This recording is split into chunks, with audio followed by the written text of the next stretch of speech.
That's what I expect Friday morning, walking into the woods for the first time with the Black Widow. Let's go.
All right, Paul here. Touching base for the first time in a little while. I know it's been a minute. Life got a little busy. I got sick. We were traveling back and forth between Texas and home, and man, I tell you what, time just slips away. But here we are today. It is October the 8th, and Friday will be the first time I get to step in the woods this year with the Black Widow, and I am so excited. So let me tell you what happened. So I got home from Texas. I shoot this big video about bear shaft tuning, the Widow, all this good stuff. I go to edit that thing and it has zero audio. All you see me doing it, and it didn't pick up a single sound that whole time. Probably an hour worth of video just gone because I didn't check to see if the volume was working. So anyway, that was kind of kicking the gut. I mean, and that's why there was a week lapse in video, because I didn't have any content to edit, right? Then I got sick with a head and chest cold and blah, blah, blah, you know, wah, wah. And anyway, so we're out here today. I plan on being in the woods for the first time this year with the Black Widow, and we're gonna see if we can't get it done. So since I didn't have the Verishaft video to share, I'm gonna go ahead and tell you how the final setup and tune wound up going. So I decided to shoot the Fred Eichler Legacies. These are 500 spine arrows, and I wound up having to cut them down to 30.5 inches. I am running 125 field points and the 25 grain half outs. And what I wound up going for broadheads, they're 10 grains heavier, but it didn't make no difference in flight, as I'm shooting the Simmons Land Sharks. They're 135. They measure out, or they weigh out between 135 and 140. After I sharpen them, they're closer to the 136. So they're about 10 grains heavier, but I shoot them. They shoot with my field points, no big deal. So I'm shooting, no surprise, a triple T string. I'm shooting our mocha or coffee. I wanted to call them mocha frappuccino, but apparently that's too long, but they're coffee. Only puffs, shooting 16 strands with a brace height of 8.5 on this PCSH X 45 or 46 at 28. I'm pulling at 40 pounds. And I'm in between 40 and 41 pounds. So the arrows, now this was kind of another little kick in the gut. I was shooting on this bow before the ETAR, the Gold Tip Warriors, if you remember, or not the Gold Tip Warriors, I'm sorry, the Easton 6.5 millimeter. I don't remember, I think they were like the lower 006 straightness models. They weren't the high-end models at all, but they shot really good, really nice and straight. Those were full length, which for them is around the same as this, like 30.5, 30 inches. 125 up front with a standard insert. They shot really good.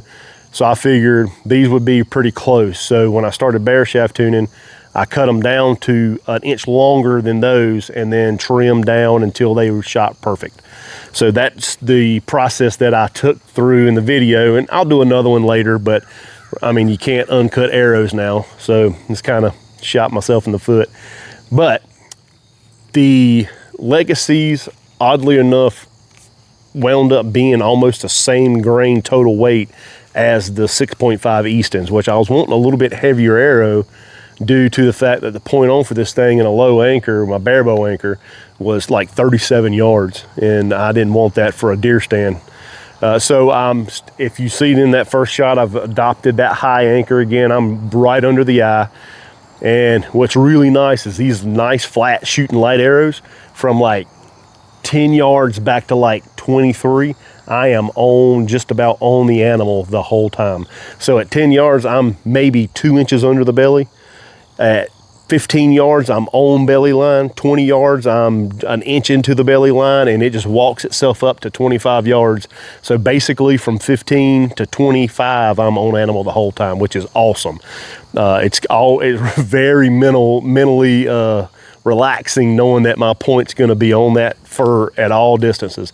And then if they want to duck, that's great too, because it's still going to hit right where I need it to. At 15 and they duck 2 or 3 inches, it's still right in the money. So I am excited about putting this to work out here Friday and seeing if we can't get on. I don't care if it's a doe, I don't care if it's a one spike buck. We're gonna put brown on the ground. I am ready for some venison steaks and some backstrap steaks, and just to put this thing to work. I have put a lot of time behind it. I've practiced with it. I've been doing all kinds of stuff in between this and the longbow. It's been a lot, but it's been enjoyable, and I'm excited to go actually be able to get out in the woods, kind of put the competition stuff to the side and just relax, climb up a tree, watch God's creation come to life in the mornings, and just see what we can do with this Black Widow. So from now till, probably midwinter, it's going to be a lot of Black Widow content.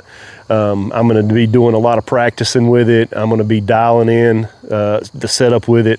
I might try a different strand count string just to see. It's nice and quiet.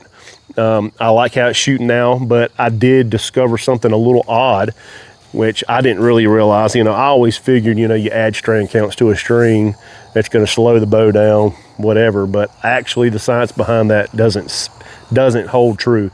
So elasticity works really funny. Is the more strands you put in a string, the less it's going to stretch when you come to full draw. And so for me, and you're going to see this more in a short draw length archer, the more strands that I get, the more energy I get out of my limbs. So a 14 strand string it stretches more, it has a little more elasticity within 2 less strands, and I pull the limbs back less, so I get a little less energy. I found that out in competition with that longbow. When I went to Texas, I was shooting 14 strands with 459 grain wood arrows, and I had a gap hold of bottom of the paper on an FAA target at 20 yards. And I figured, hey, let's throw 16 strands in a string and see if that will help get that point on up toward 15. Well, guess what? It didn't stretch as much. I come to full draw, pulled the limbs farther back on that longbow, and the 520 grain arrows that I was shooting had the same gap hold as those 459 grain arrows I was shooting. So weird how that works. So I'm wondering if the same is going to hold true for the Lee, or for the Black Widow. So I'm wondering if I put a 14 strand string on there, will I get better gap profiles? Maybe, maybe not. That's something I'm going to play with, and something I'm going to take you along with me and see, and we'll learn together, okay? So right now we got 16 strands. We've got only puffs on here, and we got 402 grain Legacy, Easton Legacies, with 135 grain Simmons Sharks, and we're going to go wear something out. I just wanted to put a quick video out since we didn't get one week before last, or last week, after the Texas video, with all that footage that got messed up. So this is going to be kind of short, but I'm going to be filming my hunts, so get ready for the hunting content to roll in too.